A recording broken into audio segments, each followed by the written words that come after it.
Gloria Vanderbilt professional career. Theater arts. From 1954 to 1963, Vanderbilt applied herself to acting. She studied acting at the neighborhood playhouse with teacher Sanford Meisner and debuted in 1954 in The Swan, staged at Pocono Playhouse in Mountain Home, Pennsylvania. In 1955 she appeared on Broadway as Elsie in a revival of William Saroyan's The Time of Your Life. Vanderbilt also appeared in a number of live and film television dramas including Playhouse 90, Studio One in Hollywood, and The Dick Powell Show. She also made an appearance in a two-part episode of The Love Boat in 1981. Other TV programs on which she appeared include Person to Person with Edward R. Morrow, The Tonight Show starring Johnny Carson, The Oprah Winfrey Show, Live with Kelly and Michael, and CBS News Sunday Morning. Fashion.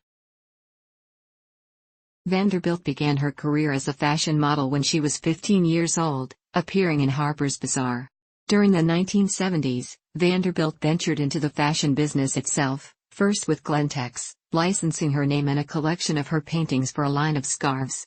In 1976, Indian designer Mohan Murjani's Murjani Corporation proposed launching a line of designer jeans carrying Vanderbilt's signature embroidered on the back pocket, as well as her swan logo. Her jeans were more tightly fitted than other jeans of that time and were an immediate success with customers. In 1978, Vanderbilt sold the rights to her name to the Murjani Group and relaunched her own company, GB Limited, which she had founded in 1976. With her company, she launched dresses, blouses, sheets, shoes, leather goods, liqueurs, and accessories.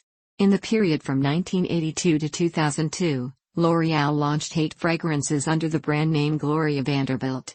Jones Apparel Group acquired the rights to Gloria Vanderbilt jeans in 2002.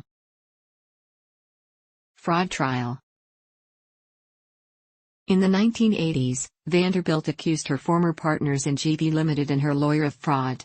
After a lengthy trial, during which time the lawyer died, Vanderbilt won and was awarded nearly $1.7 million, but the money was never recovered, though she was also awarded $300,000 by the New York City Bar Association.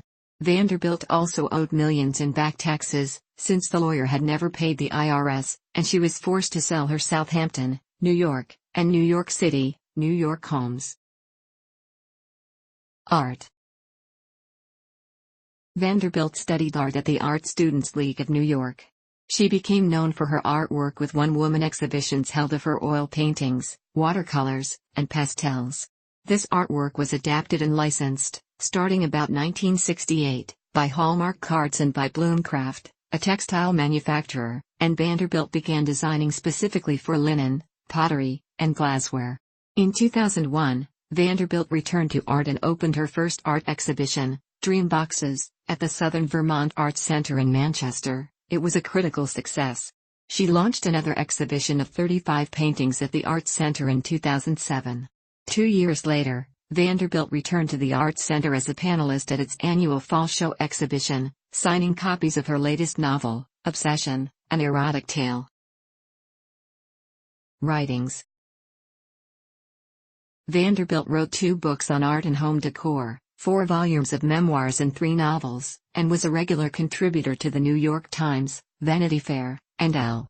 In November 2010, Vanderbilt was the subject of a new book chronicling her life, titled The World of Gloria Vanderbilt, written by Wendy Goodman, New York Magazine's design editor. The book, published by Abrams Books, featured many previously unreleased photographs.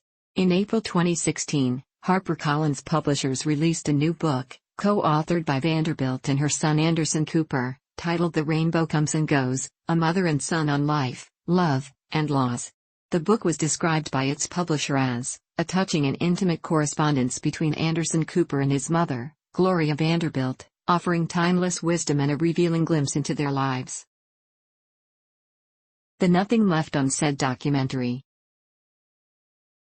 On April 9, 2016, HBO premiered Nothing Left Unsaid, Gloria Vanderbilt and Anderson Cooper, a 2-hour documentary, produced and directed by Liz Garbus, which features a series of conversations between the mother and son, covering the mother's storied life and family history in the public eye.